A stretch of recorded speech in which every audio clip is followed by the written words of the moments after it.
national mauritanien. On vous écoute avec intérêt. Bienvenue, mesdames, messieurs, au sein du siège du MEP de la Mauritanie, que vous allez avoir l'occasion de connaître tout de suite. Je me présente tout d'abord. Je me nomme Mohamed Emine Hades. Je suis professeur d'université de Carrière. Je suis président d'un réseau des ONG des droits de l'homme en Mauritanie, qui travaille depuis 1992. Et je suis le président du mécanisme national de prévention de la torture en Mauritanie, qui a été créé suivant la loi mauritanienne 034-2015 du 10 septembre 2015.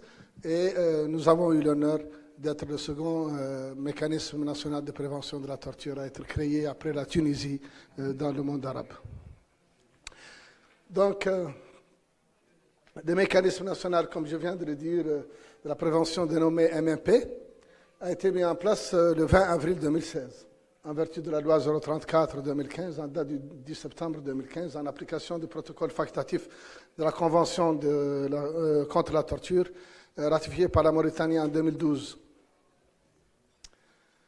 Le mécanisme national de prévention de la torture se compose d'un président et de 12 membres.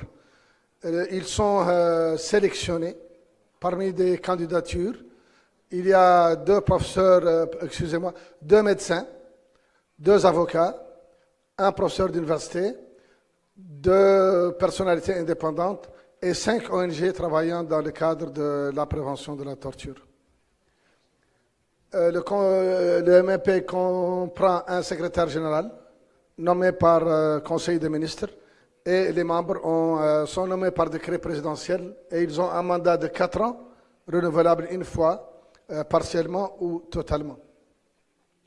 Avant de rentrer en fonction, le président et les membres prêtent serment devant le président de la Cour suprême. Les missions du MNP. Le mécanisme a pour mission d'effectuer des visites organisées, programmées ou inopinées. Et quand nous disons annoncées ou programmées, généralement on les fait le même jour. Mais seulement ce que j'écris au ministre de la Justice, dont dépend les prisons, au ministre de l'Intérieur, dont dépend les commissariats de police, ou le chef d'état-major de la gendarmerie, dont dépend les brigades de gendarmerie. Aussi bien les centres psychiatriques qui dépendent du ministère de la Santé, ou les postes frontières qui dépendent du ministère de la Défense ou du ministère de l'Intérieur.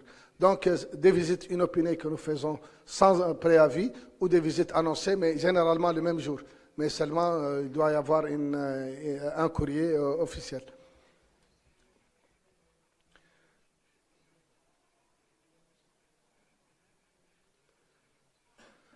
Aussi, le MNP reçoit les plaintes et allégations de torture et d'autres formes ou traitements inhumains ou dégradants qui ont lieu dans les lieux de privation de liberté. Il a en charge d'enquêter sur ces cas pour les porter ensuite aux autorités administratives et judiciaires spécialisées. Le MNP aussi donne son avis sur les projets de loi et règles de procédure ayant trait à la prévention de la torture et autres pratiques dégradantes, et elle aborde des recommandations pour prévenir la torture et autres pratiques similaires, prenant en compte les lois organisant le fonctionnement du mécanisme lui-même et conformément aux critères définis par les organes spécialisés des Nations Unies, aussi bien le SPT que le CAT.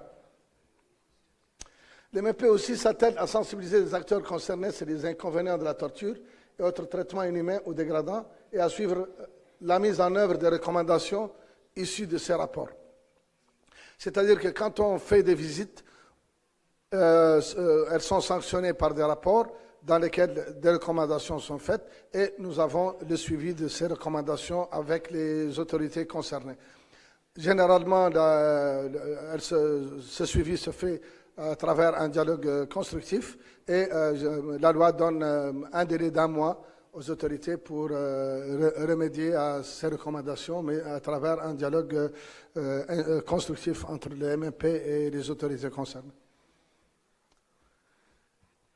Le mécanisme œuvre également à favoriser un dialogue constructif, comme je viens de le dire, conduisant à l'amélioration des conditions des prisonniers et à préserver leurs droits.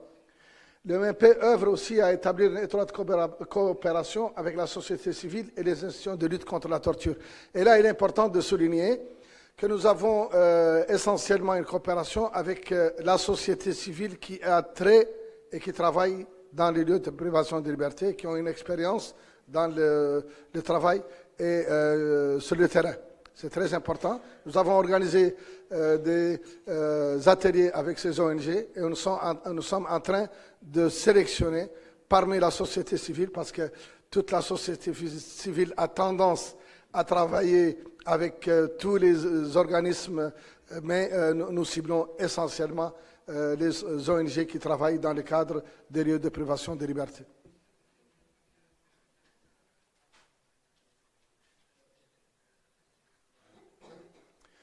Donc, pour qu'un MP soit fonctionnel, il faut une indépendance. Et pour garantir cette indépendance du mécanisme et l'exercice de ses missions de manière optimale, le MP a le droit d'accès à tous les lieux de privation de liberté, leurs installations, leurs équipements et à disposer de toutes les informations portant sur le nombre des individus privés de liberté se trouvant dans les endroits de détention, ainsi que des informations ayant trait à leur traitement et aux conditions de leur incarcération.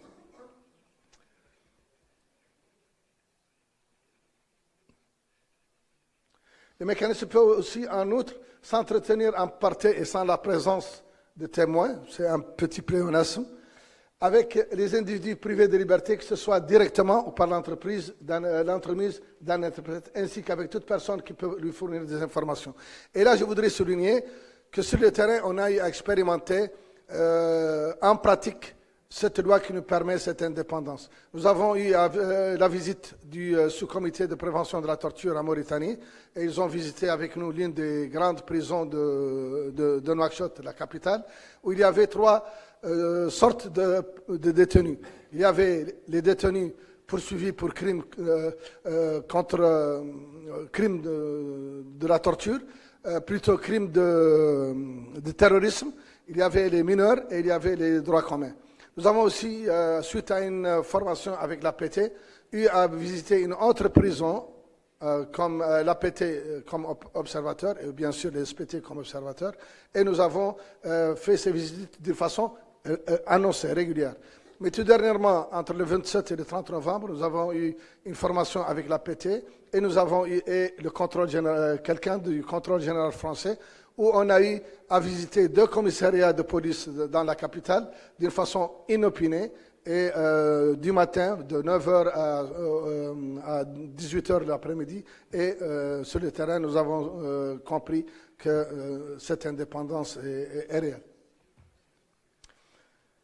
En raison de la sensibilité maintenant de la mission du MMP, ses membres bénéficient des indemnités et avantages nécessaires pour l'exercice de leurs fonctions.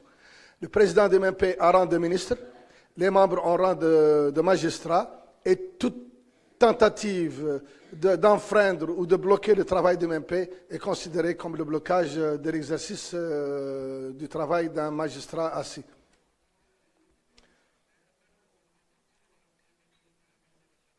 Donc, porter atteinte ou agresser un membre du MMP ou entraver l'exercice de sa mission ou la mission de quelqu'un qui le réquisitionne équivaut à agresser ou entraver un magistrat au cours de l'exercice de ses fonctions et est puni conformément aux lois en vigueur.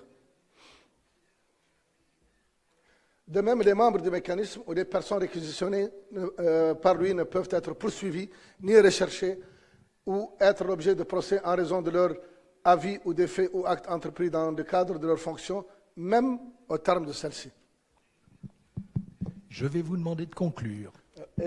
C'est la fin. Enfin, les individus qui fournissent au MMP des informations sur la torture ne peuvent être poursuivis, sanctionnés ou soumis à des représailles.